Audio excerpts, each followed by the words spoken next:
Hi, this is Barbara Reese reporting for This Week in East Brunswick. We're very fortunate to be here today with Professor Albert Ameo, who's just written a new book called Healing Without Medicine, From Pioneers to Modern Practice. Thank you so much for joining us. Thank you. So it's a pretty exciting title, Healing Without Medicine. Tell us a little bit about your background. You're a PhD in sociology, you're a holistic counselor. What was your inspiration for writing this? And you've written several books before. What was your inspiration for this book? The main inspiration was to find the psychological mechanisms of mind healing, faith healing, miracles healing, spontaneous remission, how this happened. And in the book, I provide the explanation, scientific explanation of how this phenomenon occurs. So that was my inspiration.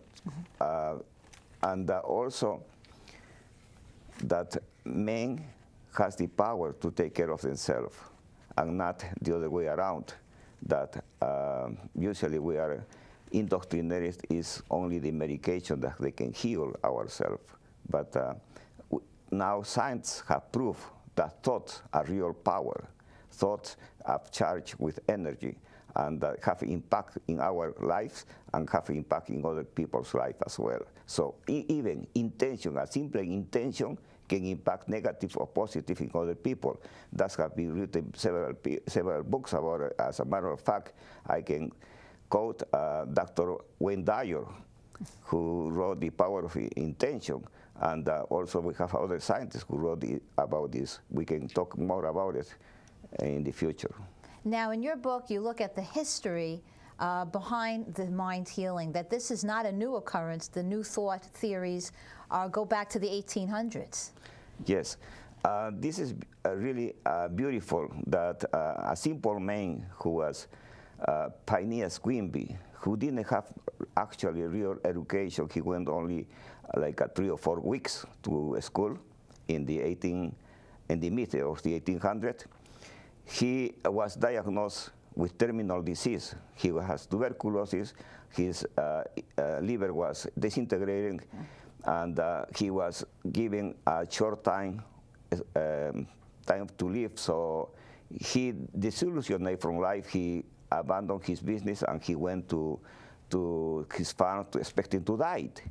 But in the meantime, several things happened, and he realized, because this is a long story that I will explain in my talk in May 12, he realized that he was convinced that he was sick, but he wasn't really sick, and he changed the change of frame of mind from the illness to the positive thinking.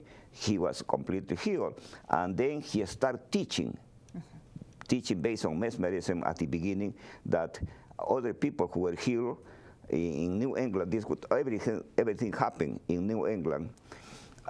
He started healing other people, and some people who were healed with him, which was Mary Baker Eddy. There were the Evans, Reverend Evans, and several other people were the pioneers who started also healing with the teaching. Okay, it's just changing the mind of the person. He also said, if I change the mindset of the person, the healing will be done. I mean, he didn't heal everybody, but the people who were able to change their frame of mind were healed from long-standing illnesses.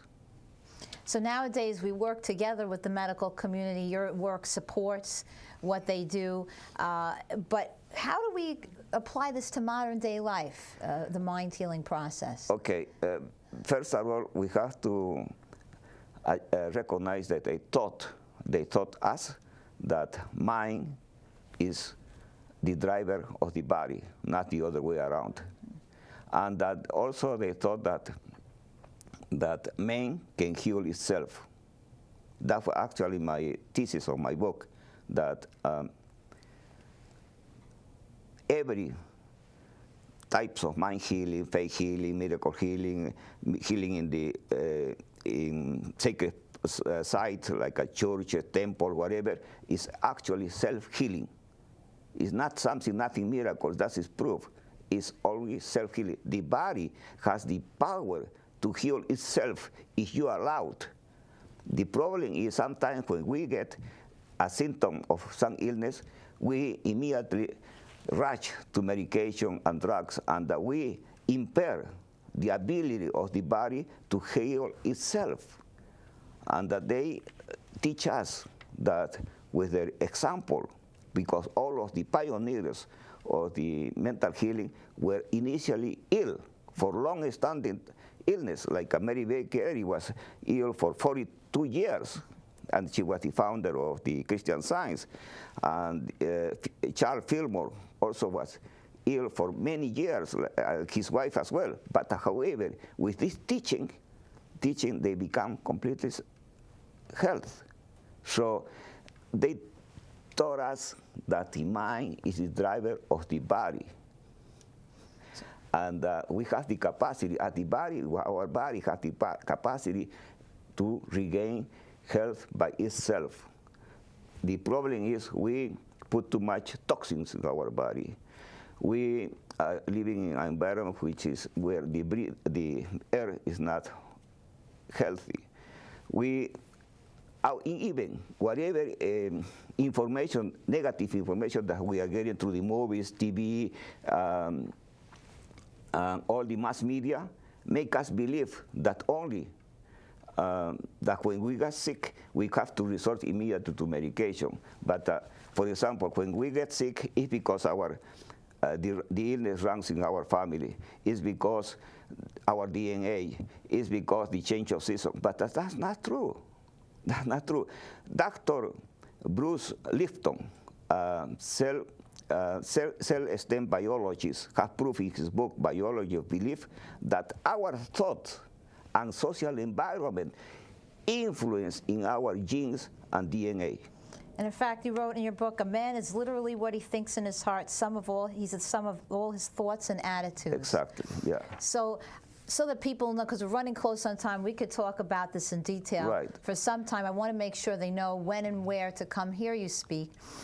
May the 12th? Yes, May the 12th at 7 p.m. at the East Brunswick Library, I will be explaining all these mechanisms that we don't have time to do it at this moment. So these are strategies that people can use at home. And there'll be a question and answer time as well for folks to hear what you have to say and how you can work alongside your current medical regimen to help promote your health. Yes, and also I will bring some books with me, and I will not charge for my autograph or signature.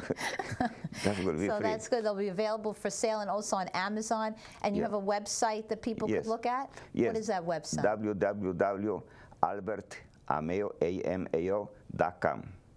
Okay, well, it's an interesting new area. I mean, it's been popularized in the media for some time, and it's exciting to have an East Brunswick resident to explain the purpose and the strategies of mind healing to us here at the East Brunswick Library. We thank you for coming to speak with us today. Thank you. This is Barbara Reese reporting for This Week in East Brunswick. We look forward to seeing you at the library soon.